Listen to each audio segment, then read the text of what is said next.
bien, vamos a hablar de aceleradores de partículas. Es un pequeño cambio de tema, pero es un cambio que yo sé que para muchos va a ser refrescante, porque claro, ¿no? Se va estancando en ciertos temas. El tema en el que veníamos estancados es el de los átomos y la demostración de que los átomos existen. Hoy vamos a hablar de la cuantización de la electricidad o los átomos de electricidad o el descubrimiento de la primera partícula elemental.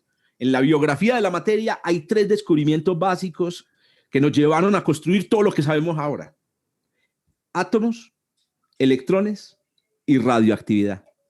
Esas 3 cosas, muchachos, con esas 3 cosas se construyó todo lo demás. Con los átomos, naturalmente, entendimos que había una cuántica. Con los electrones nos dimos cuenta de que lo que creíamos que era indivisible no lo era, pero además que la energía era cuantizada, porque es la energía de los electrones la que resultó cuantizada en primer lugar, antes que la luz.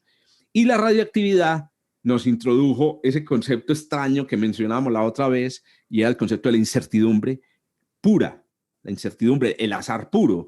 Y otra cosa que nos introdujo la radioactividad fue la teoría moderna de las interacciones. Por ejemplo, hay una idea muy curiosa. Uno que entiende por interacción, fuerzas, o sea, cuando uno ve a una persona y le, hola, le mata el ojo, etcétera, una interacción.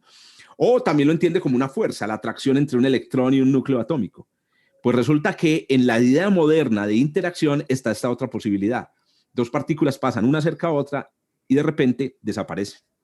¿Cómo se llama ese proceso en el que 2 partículas de materia pasan cerca y desaparecen?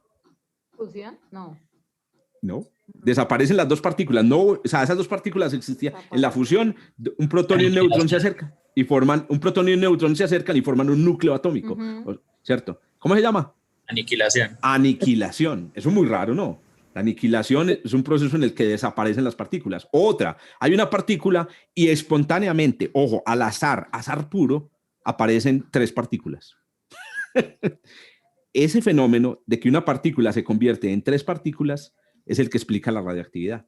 Y el fenómeno que produce eso se llama la interacción débil, la fuerza débil. O sea, hay una fuerza que tiene el poder de crear partículas, o más interesante, de cambiarle la personalidad a las partículas.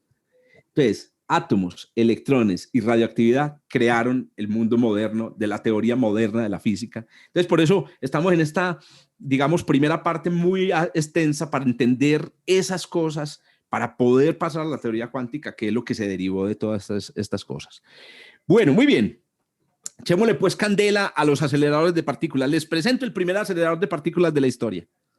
Una belleza. No sé si alguno lo vio mientras estaba en el colegio o lo ha llegado a ver en una conferencia. ¿Alguien reconoce esto que hay aquí? ¿Lo ha visto?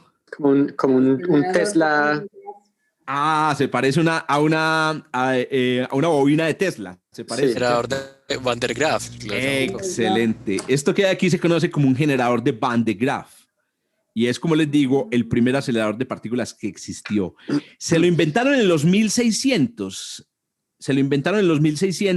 Curiosamente, se lo inventó la persona que creó o que demostró de forma independiente la existencia del vacío o el poder, digamos, de la presión atmosférica. Y este señor, que no puse por aquí el nombre es que es un alemán. Se me escapó aquí, digamos, el nombre del alemán que creó este objeto, que se inventó este objeto, haciendo girar una bola, ¿cierto? Y aplicando sobre ella, digamos, por ejemplo, una penilla. Si usted hace girar una bola de resina y pone sobre ella una penilla, con el tiempo, la bola empieza a generar o empieza a cargarse de electricidad. Y esa carga eléctrica básicamente termina descargándose si usted pone cerca a un objeto conductor, descargándose sobre el objeto conductor. Ahora bien, ¿qué sucede? Resulta que entonces un generador de Van de Graaff, que en realidad es más antiguo, se lo inventaron casi 400 años después de esta idea original. Un generador de Van de Graaff, ya me di cuenta dónde está el nombre del personaje. Un generador de Van de Graaff es una versión mecanizada y moderna y mucho más potente que este primer invento. ¿Dónde ocurre la aceleración de partículas? Ocurre en la chispa. Una chispa eléctrica es básicamente la versión más elemental de un acelerador de partículas. ¿Pero por qué se lo llama así? Porque hablamos de aceleración de partículas. ¿Por qué? ¿De qué está hecha una chispa eléctrica? Esa es la pregunta. Yo la veo como luz. ¿Es luz una chispa eléctrica o es algún elemento químico que brilla? ¿De qué está hecha una chispa eléctrica? A eso se le agrega que en un generador de Van de Graaff y en una lámpara de plasma se producen otras cosas que no se ven como chispas. Y esto es muy interesante. Los experimentos que vamos a hacer esta semana justamente para ver eso.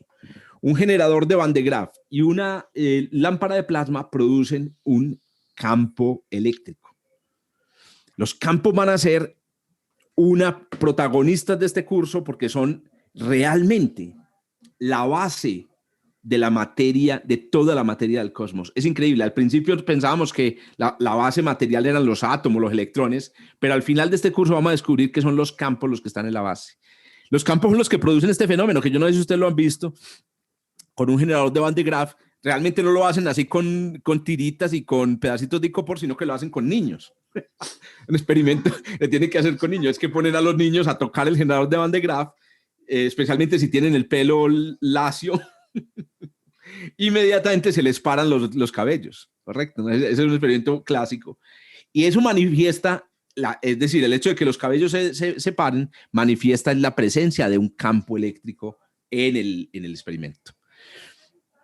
Muy bien, este es el señor, qué pena, hombre, Otto van Guericke, bueno, como sea que se pronuncie, o Van Guericke, como sea que se pronuncie ese nombre flamenco, ese nombre holandés. Este señor construyó de las primeras máquinas para hacer vacío e hizo la demostración del vacío. Yo no sé, hizo un experimento clásico cogiendo dos esferas una esfera partida por la mitad, hueca. No me acuerdo de qué era la esfera, posiblemente era de hierro. Juntó la esfera, no las amarró, sino que lo que hizo fue a través de un huequito sacó el aire que había dentro. Y después ató los extremos de la esfera a cuerdas y se los puso a caballos. Y dijo, sepárenme las esferas. Y no fueron los caballos de separar las esferas. ¡Hueputa!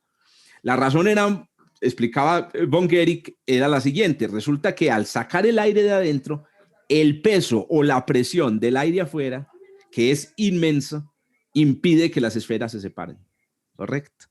Este señor que hizo este experimento maravilloso es el mismo inventor de este aparato que llamamos el generador eléctrico, que a propósito utiliza un fenómeno que se conoce en la física como triboelectricidad. Triboelectricidad, que es un fenómeno con el que tenemos contacto todo el tiempo nosotros. A ver, Esteban, ¿qué fue lo que pasó? Se le cayó la clase. La triboelectricidad es cualquier fenómeno eléctrico que surge de la fricción, que surge por la fricción. Yo no sé si ustedes han visto que los camiones tienen en la parte de los, ¿cómo se llama? Ustedes saben que en las llantas de un camión hay un plástico que cuelga y que impide que las gotas de agua se levanten y chingleteen todos los carros. Uh-huh.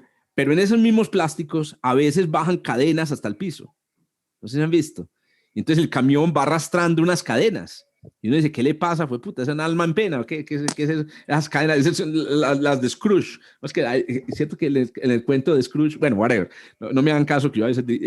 resulta que es que cuando un automóvil va moviéndose por el aire, la triboelectricidad genera sobre la superficie del camión una carga eléctrica que puede llegar a ser muy grande.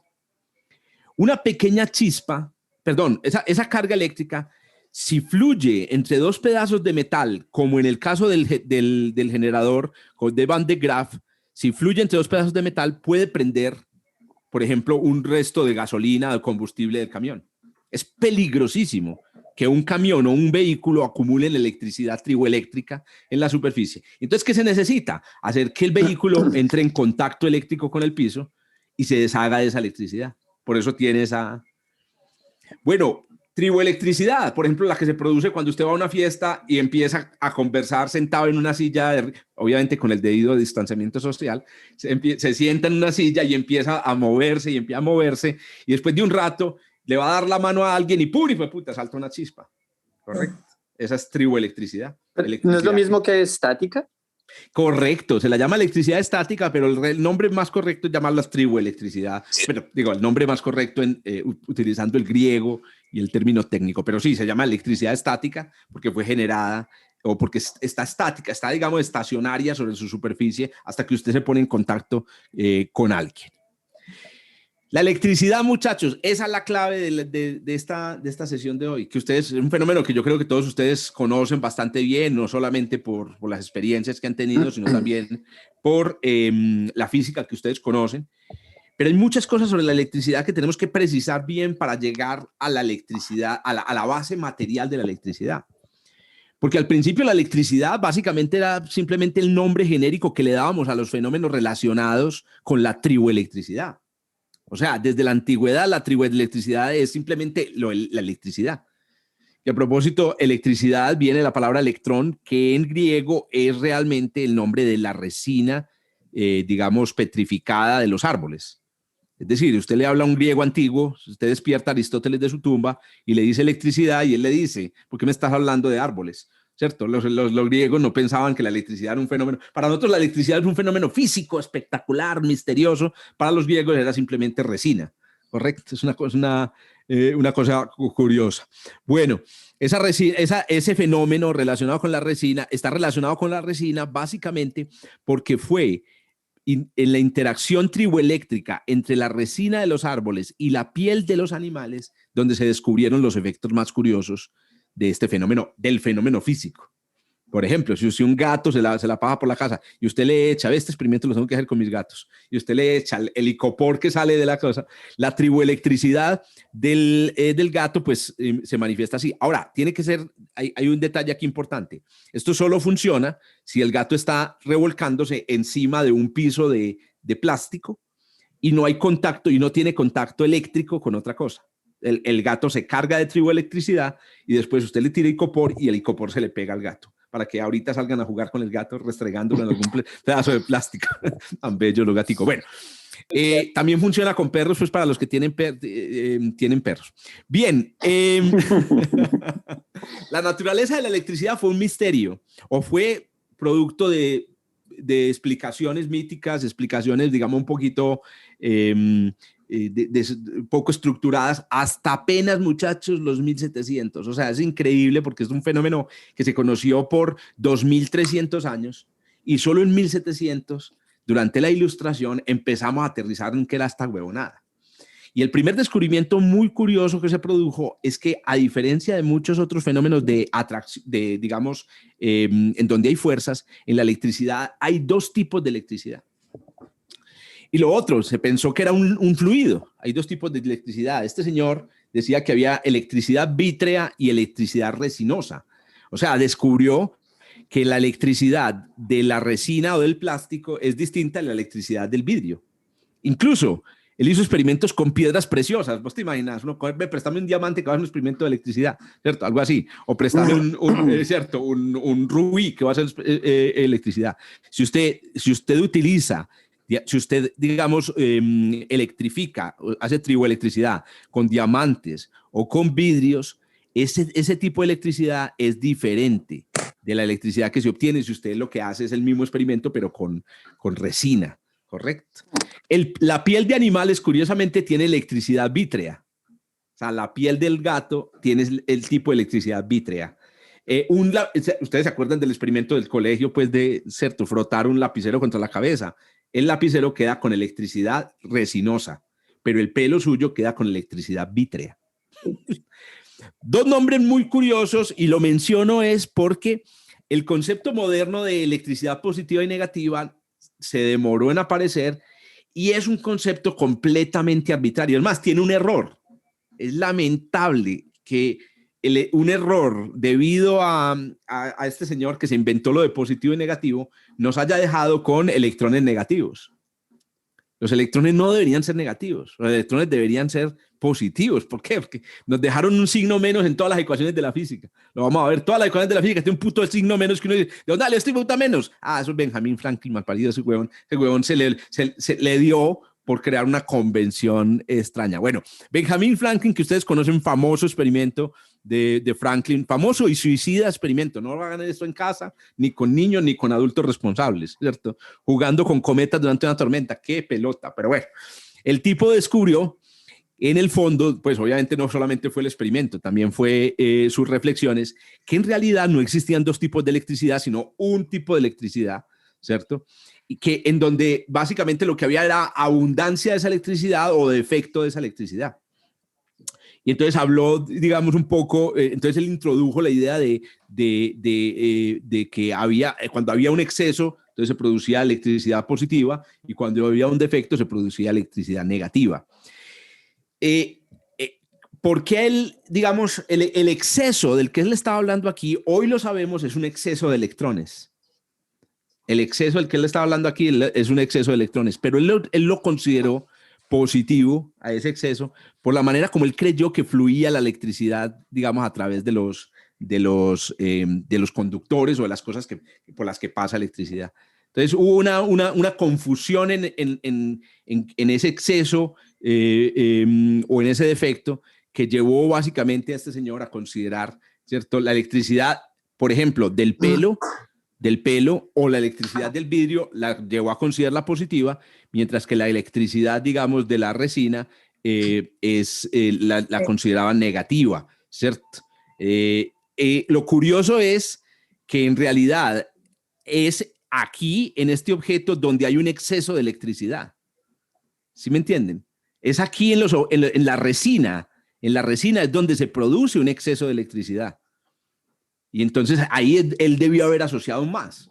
Y le asoció, fue un hijo de puta menos, ¿cierto? Digamos, una pequeña, un pequeño lapsus. A partir de ese momento, todos los estudiantes de física, incluyendo ustedes, mis físicos de sábados, mis físicas de sábados, llamamos a la electricidad, digamos, al exceso de electricidad, lo llamamos menos o lo llamamos negativo. Muy bien, entonces cuando usted frota contra la cabeza un lapicero, entonces ya sabe, la cabeza queda cargada con ¿qué tipo de electricidad? ¿Positiva o negativa? Vítrea. Positiva. En cambio, el lapicero queda cargado con electricidad negativa. Esa es la regla. ¿Listo? Pelo siempre es positivo. Usted siempre lo pone ahí. Pelo siempre es positivo. Bueno, avanzado el siglo XVIII, llega este señor. Y yo estoy haciendo esta discusión y estoy introduciendo ciertos personajes porque cada una de las ideas que voy a meter, obviamente yo no voy a hacer una historia aquí completa de la electricidad y el magnetismo, sino que para poder llegar al electrón, a la partícula elemental, necesito que sepamos qué es un coulomb, por ejemplo. Necesitamos definir qué es un coulomb. Un coulomb es la unidad de carga eléctrica, la unidad de electricidad, y fue introducida por este señor, Charles Augustin Coulomb. También. A ver, ya sabemos, Sandra, cómo se pronuncia Perrin. Sí, ya lo envié al grupo de WhatsApp. Ah, bueno, listo. Entonces, estoy muy lejos, Perrin. No, de hecho suena parecido. Ah, bueno, Perrin. Eso es el micrófono el que me está ayudando ahí. Bueno, entonces, este señor empezó a cuantificar, ojo, porque es que lo otro, esto que hay aquí todavía es cualitativo, exceso, mucho, poquito, vítreo resinoso, ¿cierto? Este señor empieza a ponerle números a la cosa y descubre un hecho muy interesante que va a ser la base del concepto de campo, y es la idea de que entre dos cuerpos electrificados, puede haber atracción o repulsión de acuerdo a si hay exceso o defecto de electricidad. Es decir, si dos cuerpos están con electricidad positiva, pues se repelen. Si tienen electricidad negativa, también se repelen. Pero si es contraria, se atraen. Hecho, digamos que me imagino que todos ustedes sabían o conocían, ¿cierto? Muy bien, esto es muy sencillo. Pero ¿cuánta es la fuerza con la que se atraen o se repelen? Este señor dice, la fuerza con la que se atraen o se repelen depende de la distancia de una manera súper concreta. La idea es esta: dos cuerpos que tienen electricidad, si están a una cierta distancia, por ejemplo, se atraen con una cierta fuerza, pero si usted duplica la distancia, se atraen con una cuarta parte de la fuerza. Y si la triplica, se atraen con una novena parte de la fuerza. A eso se le dice matemáticamente, lo que pasa es que el término matemático a mí no me gusta mucho, que la fuerza es inversamente proporcional al cuadrado de la distancia. Uy, fue puta, es una frase tan horrible, ¿cierto? Tan cargada de matemáticas que no me gusta. Me gusta más Ayuda. doble la cuarta parte, triple la novena parte. Miren que esa es como la proporción. Sandra iba a decir algo. No, que es ladrilluda. Es ladrilluda. Los tecnicismos. Eso, el tecnicismo es ladrilludo. ¿Por qué lo menciono? Porque miren que hay otras cosas que también funcionan así. Por ejemplo, la intensidad de la luz, la cantidad de luz que hay a una cierta distancia de un cuerpo también disminuye así. Es decir, al doble de distancia, la intensidad de la luz es un cuarto. Al triple de distancia, la intensidad de la luz es un noveno. Y hay otra cosa que disminuye así. ¿Cuál es? La gravedad. Campo gravitacional. La gravedad o el campo gravitacional. Sonido también, ¿no? Y el sonido. El sonido también. Ah, ¿y qué conexión hay entre la gravedad, la fuerza eléctrica, el sonido y la luz? Partículas. Ah, interesante. Entonces uno diría, hay ondas, hay partículas, ¿cierto? La conexión, atención con esto, es la energía. Lo que estamos viendo a medida que nos alejamos, por ejemplo, de una fuente de luz, es que la misma energía se va distribuyendo en un área más grande. Al distribuirse en un área más grande, entonces en pedacitos de área, que es donde yo pongo, mi ojo es de este tamaño, entonces cada vez hay menos energía. Cuando estoy muy cerca, aquí hay mucha energía concentrada, pero a medida que me voy alejando, como que se va diluyendo la cosa. Hay una conexión relacionada con la energía. Entonces uno puede pensar como que en la fuerza eléctrica hay energía, y en el sonido hay energía, y en la luz hay energía, y en la gravedad hay energía. Y después esa energía, pues pucha, pero ¿cómo así que energía? Es que la energía no es per se algo. Es como el azul. No existe el azul, existen las cosas azules. ¿Qué es la energía que hay en la fuerza de atracción? Bueno, ese concepto después va a aparecer y es la energía del campo eléctrico. Cuando hay un campo y el campo contiene una cierta cantidad de energía, entonces se produce esta disminución, digamos que va cayendo como el cuadrado de la inverso de la distancia. Bueno, pero no es el momento de hablar de campo, simplemente es decirles, Coulomb hizo esto, pero además Coulomb le puso número a la fuerza. Ojo, porque una cosa es decir cómo va disminuyendo la fuerza y otra cosa es de qué magnitud de la fuerza. Y el número que él obtuvo, que a propósito lo obtuvo en un aparato súper interesante, muy bonito, que llama la balanza de torsión, en donde se mide la fuerza entre las cargas utilizando la torsión de un hilo, ¿cierto? La fuerza que siente. Para que un hilo se retuerza, se necesita cierta fuerza. Por ejemplo, piensen, ustedes lo han hecho, ¿cierto? Un hilo de tela, de algodón, se retuerce con nada, usted lo hace. Pero si usted coge un hilo de hierro, retuerce por eso sí, puta, es difícil. Entonces existe una fuerza de torsión y él utilizó el conocimiento de la fuerza de torsión de un hilo para medir esa fuerza entre la electricidad. Y aquí viene el dato. Resulta que si usted acumula una cantidad de electricidad igual a la unidad del patrón de electricidad que hoy utilizamos, que se llama el Coulomb, la acumula, por ejemplo, sobre una superficie plana, y pone las dos superficies alejadas a una distancia de 1 metro, las superficies con la misma carga, por ejemplo, se repelerán con una fuerza igual a 10 a la 9 kilos. ¿Cuánto son 10 a la 9 kilos? A ver, pónganlo eso en palabras. 10 a la 9 kilos son... ¿Cuánto? 1.000 millones de... 1.000 millones. 1.000 millones de kilos. Ojo, pues... dos cargas de 1 Coulomb se repelen a 1 metro de distancia con una fuerza de 1.000 millones de kilos. ¿En toneladas cuánto es eso? En toneladas, ¿cuántos eran 10 a la 9 kilogramos? Una tonelada son 1.000 kilos. 1.000. 1 millón de toneladas. Excelente. ¿Qué es? Para poder obtener las toneladas hay que dividir por 10 a la 3. Y al dividir por 10 es 9 menos 3, que es 10 a la 6. 1 millón de toneladas. Hágame el hijo de puta favor. Y esto es solo para decir lo siguiente. 1 Coulomb de carga. Si a usted le dicen, ve, te voy a regalar 1 Coulomb de carga, o vení, que es que voy a cargarte la cabeza con 1 Coulomb, usted inmediatamente dice, aléjate de mí, Satanás. ¿Qué es esa cantidad tan hijo de puta de carga? 1 Coulomb es una cantidad de carga muy grande. Es un número inmenso. Es un número astronómico de carga. Miren lo que pesa 1.000.000 de toneladas. 5 a 10 portaaviones, dependiendo del portaaviones. Usted puede sostener, hacer flotar 10 portaaviones en una placa cargada con un coulomb. ¿Por qué es tan grande la fuerza? Eso, ¿por qué? ¿Por qué es tan grande la fuerza? La respuesta es porque sí. Y les voy a decir lo siguiente. Hay preguntas en física que no tienen respuesta final. Gracias, Luz Helena, por mencionar la palabra, porque ahí es donde entran las esencias de la física, las cosas irreducibles, las cosas que uno puede... En el caso de esto que hay aquí, esta fuerza, esto es lo que se conoce como la intensidad de la fuerza electromagnética. La intensidad de la fuerza electromagnética es inmensa. La misma cosa, pero no con un coulomb, sino con un kilogramo a 1 metro. La fuerza entre dos cuerpos gravitacional, entre dos cuerpos de 1 kilogramo a 1 metro, hágame el favor, es de una 10.000 millonésima, una 100.000 millonésima de kilogramo. O sea, la fuerza, digamos, unitaria electromagnética es aproximadamente 10 a la 20 veces más intensa que la fuerza unitaria gravitacional. La fuerza electromagnética es la segunda fuerza más poderosa del universo. Me la va respetando, hijo de puta. Es una fuerza de un poder increíble. ¿Por qué no la siento en la vida diaria? Porque yo no me quedo pegado a esta silla, hijo de puta. Imagínense, donde esta silla estuviera cargada y yo estuviera cargado, no se levanta ni el putas, ¿cierto?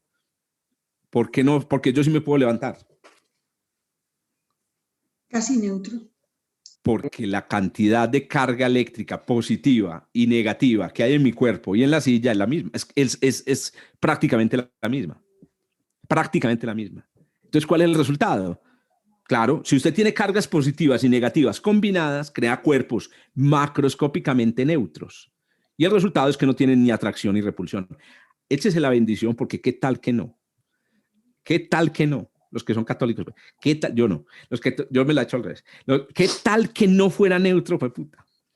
El universo es eléctricamente neutro, afortunadamente. Imaginen cómo sería la expansión del universo si tuviera una pequeña carga eléctrica. Los agujeros negros son neutros. Si un agujero negro tiene una pequeña cantidad de carga, automáticamente la estructura del espacio-tiempo alrededor del agujero negro cambia. La fuerza electromagnética es violenta, es una cosa horrenda. Miren este número que escribí por aquí. Este número que escribí por aquí es el que explica este valor. Es una constante de la naturaleza. Por eso es porque sí, porque es una constante de la naturaleza, se llama la constante de Coulomb. ¿Alguien levantó la mano o no lo vi? Profe, que por eso usted decía que la fuerza gravitacional es una cosa insignificante. Pues, insignificante. Al lado de esto. Exacto, es insignificante relativo. A nosotros nos parece, no, ¿cómo que va a ser insignificante, marica? Yo toda la mañana me voy a levantar y qué dolor me siento. ¿Cómo va a ser insignificante? Claro, es un insignificante relativo. Claro. Las leyes que regulan el universo sí son la electricidad, más la gravedad, ¿no? ¿Cierto? Es la gravedad, por la neutralidad del universo. ¿Y por qué el universo es neutro? Esa es una pregunta para cosmólogo. Señor, ¿por qué el universo es neutro? Qué pregunta tan berraca. La respuesta actual es esta. El universo viene de los campos. Toda la materia del universo son campos. Toda la materia. No hay carga eléctrica en los campos. La carga eléctrica existe es en las perturbaciones de los campos. Entonces, ¿qué pasa? Cuando usted coge, estoy hablándoles de el último tema de este curso, hombre, muchachos, no me vayan por favor a confundir a decir, no, es que este profesor nos enseña unas cosas rarísimas. No, es que estoy adelantándome, atrasándome. Cuando usted coge los campos de los que surgió el universo fue formado, según el último modelo, para que aclaremos aquí, fue formado a partir de un campo que se llama el campo inflatónico. Ese campo no tenía carga eléctrica, pero en ese campo inflatónico aparecieron partículas que son tsunamis, como le explicaba Luz Helena la otra vez. Y cuando aparecen esas partículas, algunas tienen carga eléctrica. Pero para conservar la carga, o sea, para que la carga siga siendo igual, cada vez que aparecía una partícula positiva, aparecía una negativa. Positiva, negativa, positiva, negativa. Y eso balancea completamente la carga del universo. Aunque hayan partículas en el universo con carga, la suma total de la carga de todas las partículas es completamente cero. Isa, volviste. Cuente pues a ver, mija. Hola, profe, buenos días. ¿Cómo vas? Muy bien, profe. Profe, es que tengo una pregunta. A Es que ver. anoche estaba escuchando una conferencia y me surgió esta pregunta. ¿La gravedad actúa de manera diferente, por ejemplo, a nivel cuántico, a nivel normal y a nivel cosmológico? No. El modelo que tenemos de la teoría de la relatividad general dice que actúa a todas las escalas igual. Pero, si a mí me preguntas qué creo yo, porque cuando digo qué creo es más bien qué intuición tengo, es que la gravedad funciona. Ojo, pero no a escala microscópica, no. Porque un agujero negro, por ejemplo, el agujero negro del centro de la galaxia mide más o menos el tamaño de la órbita de Júpiter. Eso es muy grande. Bueno, espérese un momento, yo hago unas cuentas aquí. No, perdón. El agujero negro del centro de la galaxia tiene más o menos unas 10 veces el tamaño del Sol. Eso es un objeto muy grande. La gravedad dentro de ese agujero negro ya funciona distinta. Dentro del agujero negro ya funciona distinta. Es lo que intuyo yo. De tal manera que no se trata como de la escala, sino que se trata de dónde, en qué lugar del universo estarías midiendo la gravedad. Pero repito, eso es lo que intuimos, pero la teoría de la relatividad general dice que funciona igual en un átomo hasta el universo como un todo.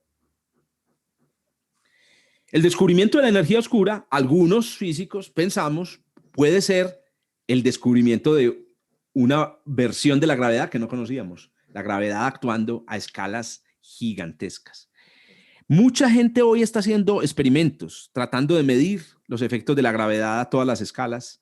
Inclusive ya en estos días vi un artículo de haciendo experimentos de gravedad en un escritorio, porque resulta que a escala de centímetros nadie se ha puesto a verificar la relatividad general. O sea, dentro de un globo, dentro de una esfera de plasma, nadie se ha puesto a mirar si la relatividad general funciona. Ya están haciendo los experimentos, ya están empezando a hacerlos porque no se habían hecho todavía. Bueno, antes de que nos vayamos a conseguir glucosa, les tengo aquí unos aparatejos que tienen que ver. Sí, perdón, sí, claro. Creo que había otra persona con la mano alzada, pero creo que la bajó. Dale, Sonia, por favor. Esa fuerza eléctrica es la que nos hace pesar 70 kilos, 80 kilos. Sí, exacto. Sí, exacto. Y hay una precisión también para ser importante. Cuando yo digo kilos, me refiero aquí a kilogramos fuerza, se le llama, que es una medida pues de como comparación, ¿cierto? 80 kilogramos fuerza es la fuerza que siente un objeto de 80 kilos, pero 80 kilogramos es la masa, ¿cierto? La verdadera unidad, el verdadero patrón de fuerza se llama el Newton. Lo que pasa es que el Newton no lo utiliza uno en la vida cotidiana, entonces uno dice 780 Newton y todo el mundo se queda así como el perrito del meme, ¿cierto? Espabilando. En cambio usted dice 78 kilos y todo el mundo entiende, ¿cierto? Un Newton es más o menos la fuerza de gravedad que siente este lapicero. Eso es un Newton, ¿cierto? Mi cuerpo pesa más o menos 800 newtons, todo mi cuerpo completo. Pero yo prefiero expresarlo en kilogramo fuerza, que es más chévere. Hay un factor de 10 entre los dos, por eso es que miren, la fuerza aquí es 10 a la 9, pero la constante es 10 a la 10, porque Newton es más chiquito, entonces hay una diferencia de 10 a la 10. De nuevo, ¿por qué metí esta constante? ¿Porque al profesor le gusta meter todos los detalles de la física? No, porque después vamos a hablar de la luz, y esta constante tiene que ver con la luz, ¿correcto? Bueno, experimento, fue pucha, una belleza de experimento a finales de los 1700, utilizando química para producir electricidad. Este experimento fue histórico porque hizo chispas, hizo que hubieran chispas entre la materia y la electricidad. Obviamente, desde el tiempo de los griegos se sabía que la electricidad tenía que ver con la materia, pues, que la resina es materia, ¿cierto? Pero el líquido eléctrico y la resina, nada que ver, o sea, eran inmiscibles, eran dos cosas separadas, hasta que empezaron a hacer estos experimentos y nos empezamos a embalar. El experimento es muy sencillo, es más, ustedes lo pueden hacer en la casa, es uno de los experimentos clásicos que uno hace con niños de electricidad. Háganme el favor y me dicen cuál es el experimento clásico que se parece al que hizo Volta a finales de los 1700 que uno hace con los niños en la casa. ¿Hacer un pirograbador, una cosa así? No, No, ok. No, Electrólisis. que tiene que ver con la electricidad. Electrólisis, no, Electrólisis. todavía no, pero sí es uno de ellos. O con una pila y una naranja, algo así. Eso es correcto. También. Eso es Frotando correcto. los sitios, ¿Cuál luz, Elena, que te vimos entrecortado? frotando las manos. No, frontando las manos, excelente. Ese es para la triboelectricidad, para hacer experimentos de triboelectricidad. El experimento de Volta que hacemos con los niños, lo mencionó, no vi el nombre lamentablemente, una de ustedes, y es Sandra, coger un limón y clavarle 2 monedas. Pero ojo, tienen que ser 2 monedas distintas. Una moneda de 100, en el caso de Colombia, una moneda de 100 y una moneda de 50 o una moneda de 200. En el caso de Estados Unidos tendría que ser un níquel, ¿cierto? Uno de esos que son rojos y un quarter, ¿cierto? No sé, un 25 centavos de dólar. Tienen que ser 2 metales distintos. Si son el mismo metal, no funciona. Una vez usted le ha metido los 2 metales, le pone las patas de un LED, de un LED, que es un LED chiquitico, se las pone sobre las monedas, le hace contacto y el LED se prende, marica. No, eso es una cosa increíble, eso es magia, güey. ¿Cómo así, güey? Un limón. Uno dice, pero ¿a dónde está conectado el limón? ¿Cierto? Es química produciendo electricidad. No hay triboelectricidad ahí. Esta es una electricidad nueva, esta es una electricidad química. Una electricidad química descubierta por este señor, Alexandro Volta, a finales de los 1700. En realidad, él lo que hizo, inclusive a él lo premió Napoleón. Hoy en día que lo premia uno Napoleón es como que lo premia Trump. Yo no sé por qué todo el mundo seguimos admirando a Napoleón. Napoleón era un hijo de puta, ¿cierto? Era un invasor. Es lo que diríamos aquí en Colombia, una gononeíta. Yo no sé, Uribe, por ejemplo, el Uribe de la época. Bueno, perdonen pues a los que tienen sus creencias políticas. Bueno, el caso es que lo que él construyó es lo que se conoce como una pila. En realidad eran como 50 limones en serie. Que a propósito del experimento, funciona mejor si tú coges por ahí 3 o 4 limones, les pones las monedas y conectas las monedas entre ellos y al final, ¡pum!, el LED. Ahí funciona, vea, una belleza. Les voy a mandar uno de mis programas de Eso no tiene ciencia, de Telemedellín, donde hicimos el experimento y es muy bonito, con 3 o 4 limones. Entre más limones, mejor. Cuando usted tiene 3 o 4 limones, ya le contesto a Matthew, usted tiene una pila de limones. Y de ahí viene el nombre pila eléctrica. Doctor Matthew, cuente a ver. Es una pila. Entonces, lo que digo es que quizás yo tengo una teoría y es que quizás el agua, el juguito de limón hace prender El bombillo. Sí, el bombillo, gracias. Hace prender el bombillo porque creo yo que el jugo de limón es un ácido, o sea, allí dice agua salada o ácido, el Correcto. ácido es como que diría yo que conduce electricidad. Electricidad.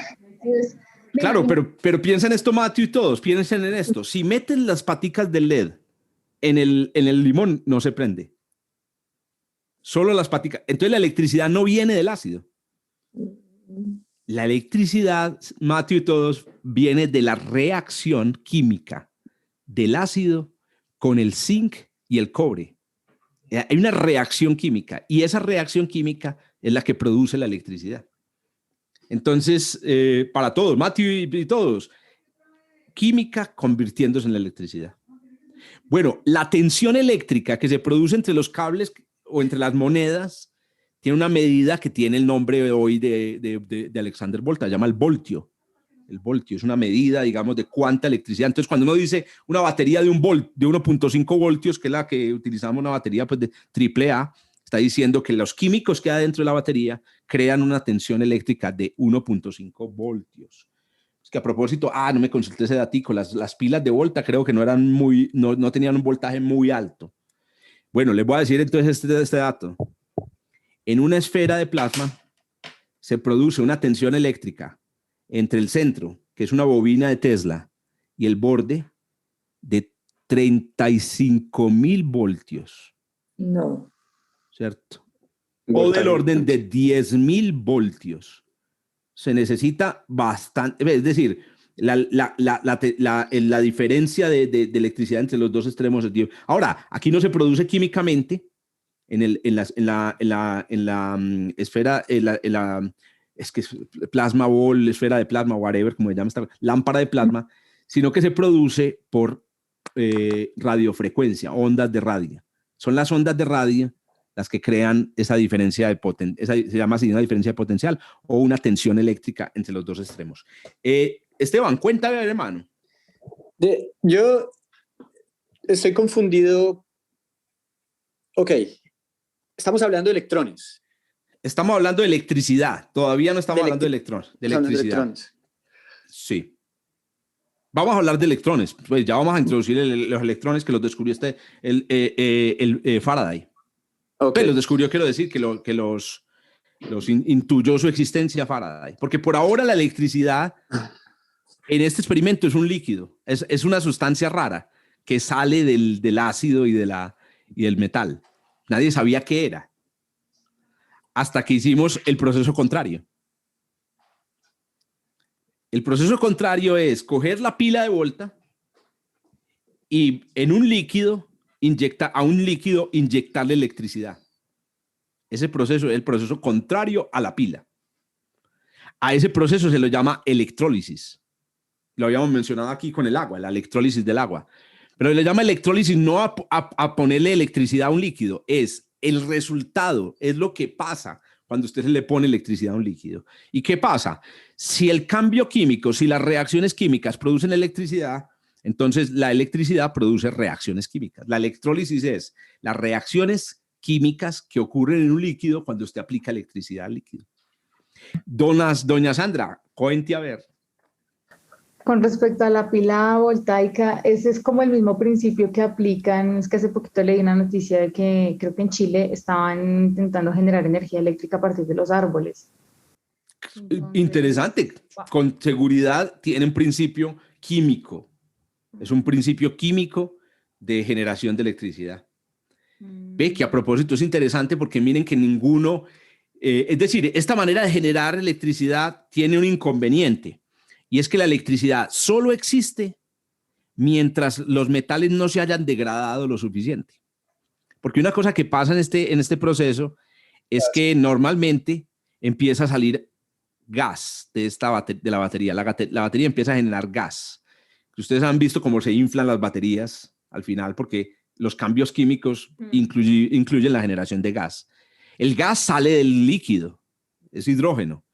Y el zinc empieza a deteriorarse, empieza a perder materia, que empieza a disolverse en el ácido. Y entonces con el tiempo, el zinc ya ya está llevado al hijo de puta. Y el líquido también está muy jodido. Entonces, ¿qué pasa? Con el tiempo la batería se acaba. Por eso es que las baterías pues no las podemos utilizar para generar los gigavatios que necesitamos. ¿Cómo generamos gigavatios de electricidad? Hidroeléctricas, reactores nucleares, ¿cierto? O sea, utilizamos ya otros mecanismos, la mayoría calor.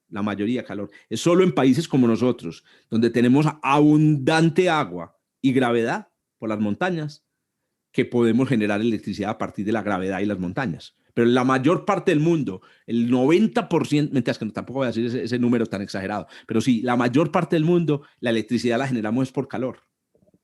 Por calor. Esa es la manera como generamos normalmente nuestra electricidad.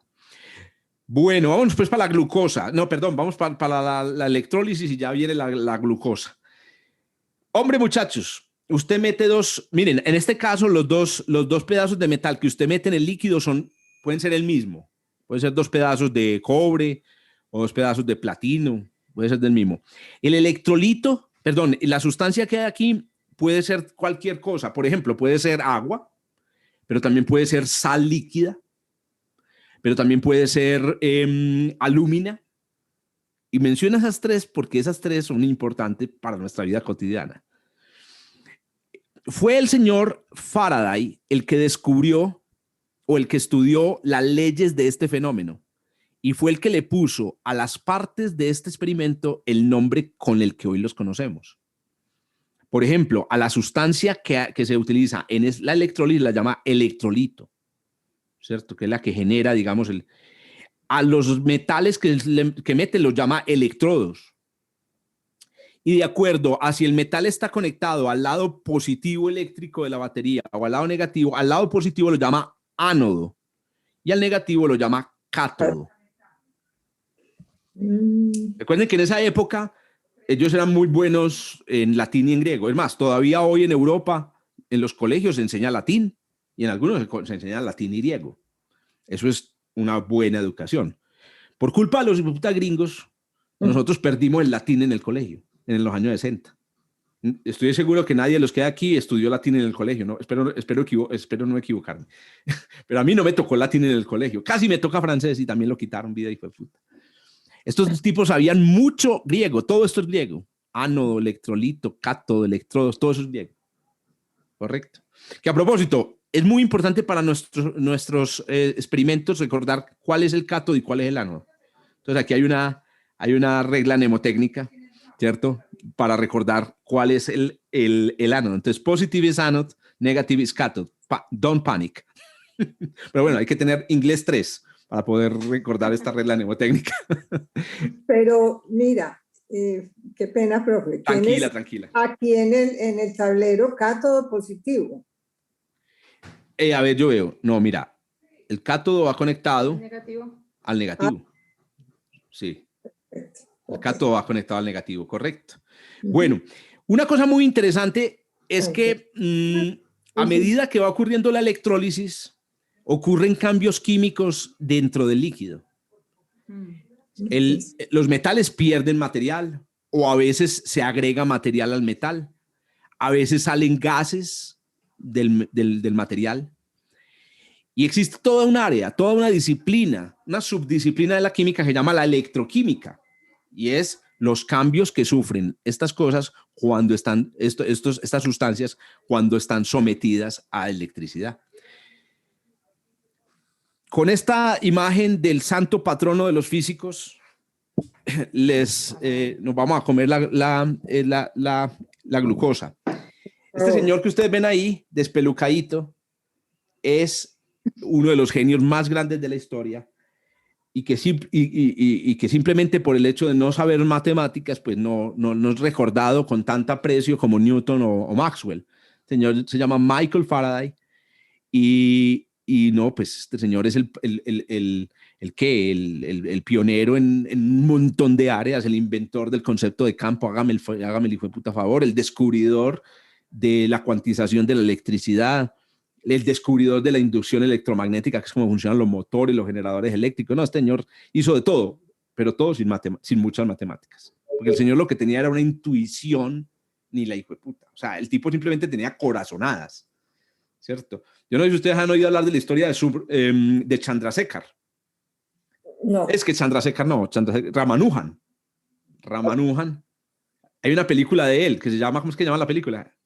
El hombre que conocía el infinito. El hombre que conocía el infinito. Bueno, recomendada para este fin de semana para que la busquen. El hombre que conocía el infinito. Un matemático autodidacta indio que se acostaba a dormir y soñaba con la diosa. ¿Cuál era la diosa? Una elefanta. Una diosa que es una elefanta bailando. Shiva. ¿Cierto? No, porque creo que esa es la de múltiples brazos. Bueno. O sea, Shiva. Vishnu es la que es la elefanta de múltiples brazos. Vishnu era la otra. Bueno, este señor soñaba en una fórmula y se levantaba y la escribía. Y esas fórmulas un día llegaron a manos de los matemáticos ingleses y todas eran correctas. El señor soñaba las fórmulas y eran correctas. Pues puta, eso es un nivel, digamos, de intuición y el hijo de puta. Pues es casi lo mismo que le pasaba a Faraday. Faraday sentía y intuía las cosas. Einstein es grande también por eso. Einstein no era muy buen matemático. Lo que pasa es que estaba muy bien casado, ¿cierto? Y ya después nadie se enteró de que el secreto era la mujer. Después obviamente aprendió matemáticas, pero nunca le dio el crédito a la señora. Bueno, estos son intuidores, no son pensadores, sino intuidores. Y este señor... Sería, Iván, qué pena, lo que hoy llamamos Faraday, lo que hoy llamamos un experimentador. Sí, es el santo patrono de los experimentadores. Eso hacía Faraday. Es más, Faraday también era un increíble divulgador. Él tenía, de los primeros que hizo conferencias públicas con experimentos así, utilizando esferas de plasma, bueno, no existían, etc. Y los auditorios de Faraday eran llenos de niños que aprendían de ciencia a través de los experimentos. Este señor descubrió unas regularidades muy curiosas en la electrólisis.